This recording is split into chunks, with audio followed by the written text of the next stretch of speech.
When I was married to my ex-wife, I deeply cared about her approval and her validation. So much so that it inhibited my own freedom of expression. So I felt lonely even though I was in a relationship because my needs weren't being met. Now, there was a whole host of other things that were wrong with the relationship, an inherent lack of compatibility, which made the relationship wrong for the both of us. But caring too much about what other people and women think of you, craving the validation and the approval of women and other people is the subject of today's video, because you do it. And if you're a man and you want to find the right girlfriend, life partner, or wife, this video is going to be absolutely important for you, because if you ignore this, women will keep losing interest in you, or even worse, you're going to end up in a relationship with a woman who isn't right for you, and you won't have your own psychological needs met. So, first of all, we have to establish that it's perfectly normal and okay to care about what other people think of us. It's perfectly normal and healthy to want the approval and the validation of other members of our tribe and our community. Why? Well, 200,000 to 300,000 years ago, when our brain was shaped predominantly into its current form, as far as anthropologists and biologists agree, we as human beings lived in tribes of 100 to 200 people, and there were certain rules and norms and traditions that the tribe agreed upon. And we realized that the people who acted too far outside of the culturally agreed upon norms were sent into exile. And since we depend on the tribe for our survival, because we need other men to go hunt with, we need other men for protection, we need other female members to pass on our DNA for our legacy to continue. Since we realized that those people were sent in exile and died, well, Darwin basically taught us that the approval of tribal members is key to our survival. So it's perfectly normal to want the approval of other people, to care about what people think about us. Only psychopaths or sociopaths don't care at all, or they care so little that they're not relatable anymore. So in order to be able to relate to other people, you need to care about what they think about you. It's perfectly fine. But you're a man who already has a good job, you already have a good career, you already do well in a lot of areas in your life. Doesn't mean you're perfect, I'm not either, but you're already doing pretty well, if not extraordinarily well, in certain areas, at least in your professional life. So you already know how to act in a calibrated fashion, at least in a professional context. So you're not unrelatable, that's not your challenge, but you care a little bit too much about what people think of you. You care a little bit too much about, very specifically, about the validation and the approval of women. And here's another thing you have to understand.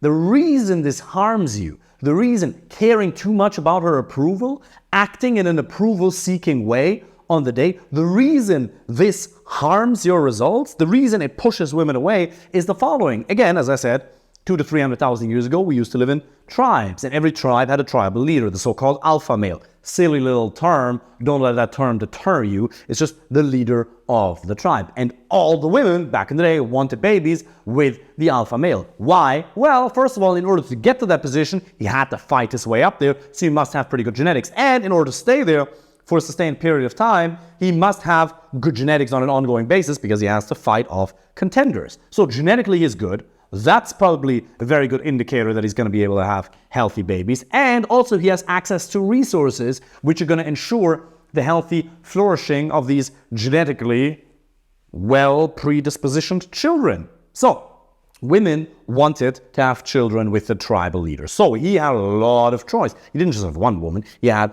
a lot of different female partners back in the day.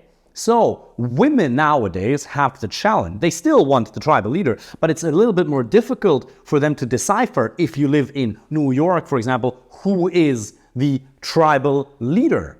That's why basketball players or politicians or rock stars or musicians, rock stars are a form of musicians, that's why it's easier for them, because they have more status. That's why this whole thing is a status-based game. And it's not just objective status, but perceived status.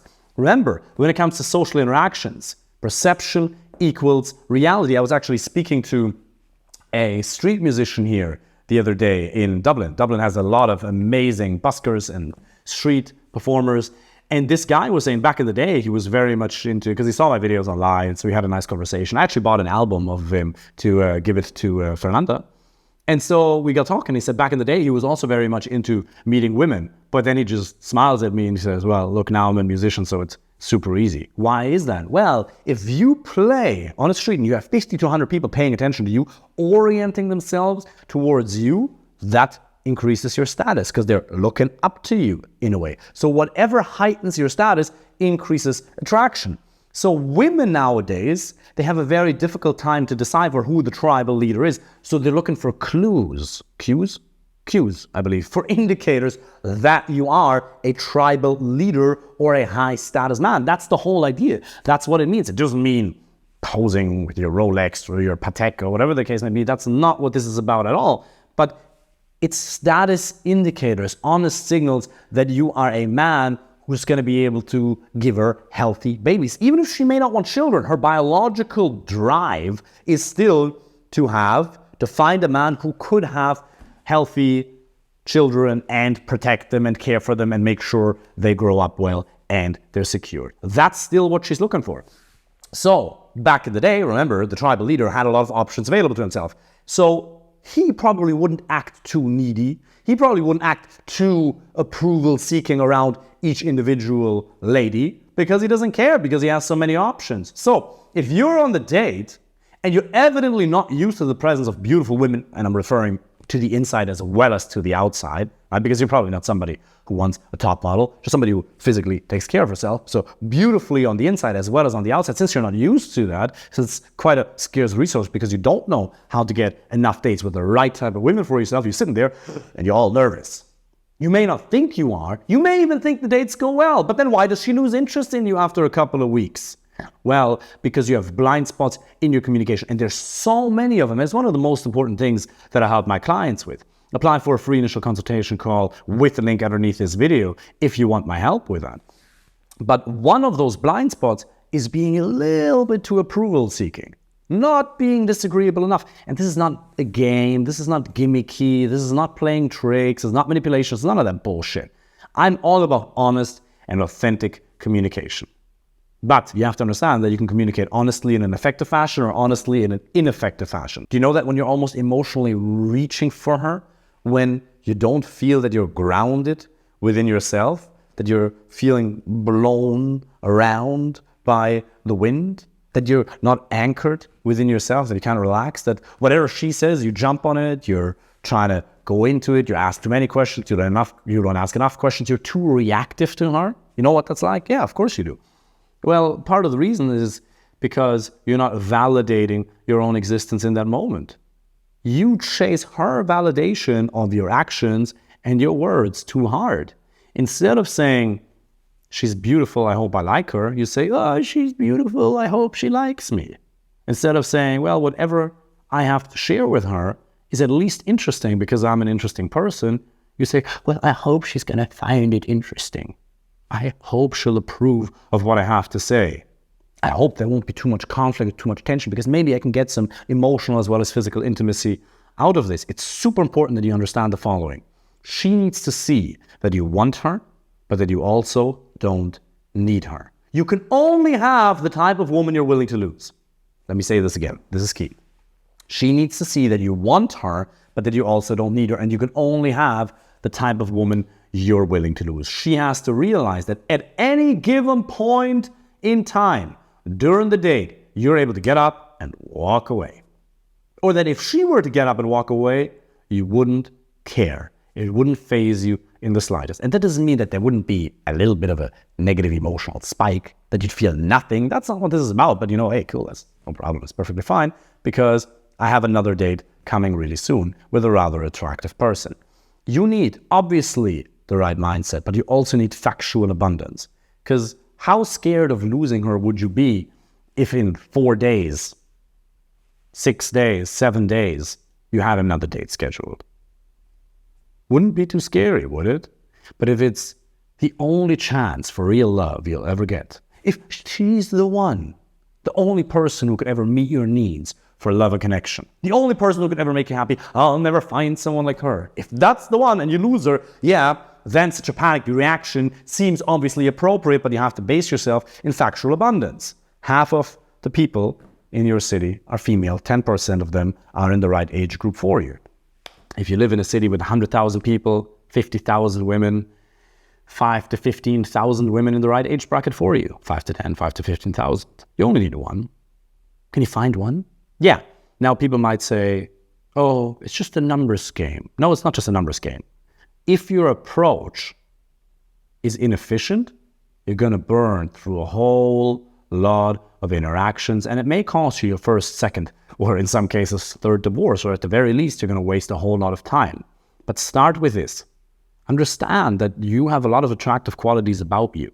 There's a lot of things you're already doing well that you're not giving yourself credit for, that you're not even recognizing. The work ethic you put forth every single day. And as I'm talking about that, as I'm complimenting you without even knowing you, maybe you're immediately reflecting, yeah, but I have these flaws. We all know our flaws the best, don't you? Yes, but you don't have to be perfect to be worthy of love. You don't have to be perfect to be an amazing partner. You are a kind guy, aren't you? Aren't you a man? I don't know, probably late 20s, 30s, 40s, 50s, 60s, great career, good job. You're really working on your health. Aren't you somebody who puts his best foot forward to be his best self? And you're making flaws and you're making mistakes, and we all do that. But aren't you putting in a lot of effort? That's amazing. Give yourself some credit for that. That alone puts you in the top 10%.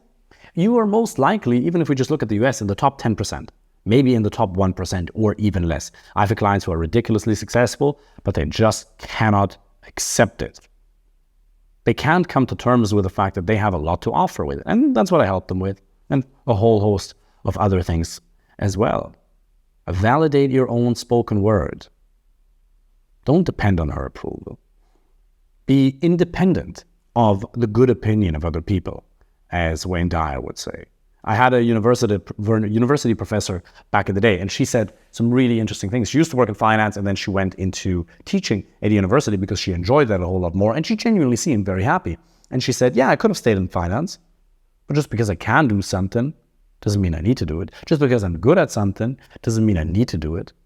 Just because I can date her doesn't mean I need to date her. Society will sometimes give you approval and validation for certain thoughts, actions, and feelings that they like, but that might not necessarily be a true and authentic expression of who you are. Sometimes, we as human beings are very simple. Monkey see, monkey do. Monkey me, I do something, people like it, let me do more of that. Hey, great. And sometimes that's good. And we get into these positive feedback loops, and that's fantastic. And then we really enjoy the validation, or in other words, the good opinion of other people, and that's fantastic if it is in alignment of who we truly are. If it meets our needs for love and connection and our own individual ones, if it fulfills our values, emotional states we desire, in a way that we really enjoy, that's good for us, where it's compatible. But sometimes women are going to give you approval for behavior that's not going to make you happy. Sometimes women will reward you for something and punish you for something else in the long term, even if she's actually a really healthy and loving and beautiful soul. So the more you approve of your own self, the more you just ground yourself and say, hey, I'm here. I'm good the way I am, whether you approve of it or not. The more women are going to love you. And let me tell you something. If you express yourself carefully, unapologetically, unashamedly, in an effective way, if you learn to build attraction, you will start polarizing very strong. Some women will start really disliking you, and others are going to get very excited about you. But you don't want to be in this gray zone of, some love me, or rather, everybody thinks of me as kind of nice. Nice is the greatest insult known to man. Be kind, be nice, be respectful, be friendly, but express yourself honestly. It's much better to have somebody that you could actually trust, who's reliable and honest, but not nice and fake, than to just be pleasing all the time, but there's something rotten in the state of Denmark. So be more radically honest. Validate your own spoken word, and your dates are going to go a whole lot better. And if you want to learn how to do all that in detail, if you want to learn how to build attraction in a way that's authentic to you, if you want to know how to find the right girlfriend, life partner, or wife, then apply for a free initial consultation call. I'm looking forward to speaking with you soon. Click the link underneath, apply for a free call. Speak to you soon.